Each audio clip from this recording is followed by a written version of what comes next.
Uning uchun birinchi andiza chizishdan oldin to'g'ri o'lcham olishni bilishimiz kerak. To'g'ri o'lcham olish juda ham muhim. To'g'ri o'lcham olsak, klientimizga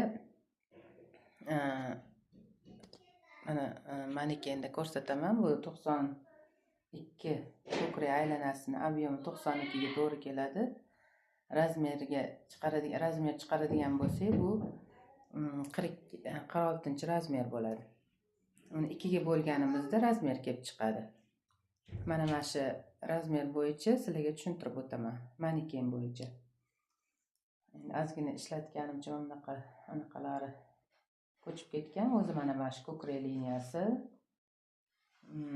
bel chizig'i, ko'krak chizig'i, ko'krakgacha bo'lgan uzunlik, belgacha bo'lgan uzunlik, buksagacha bo'lgan uzunliklar bular.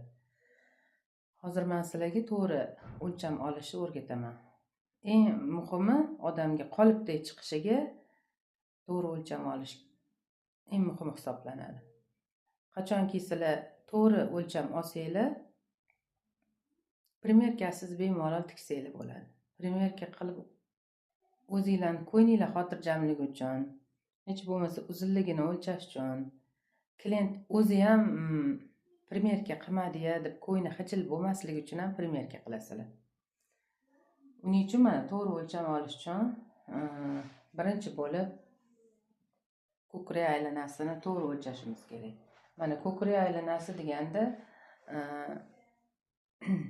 kelgan klientinglarni qomatiga qaraysizlar.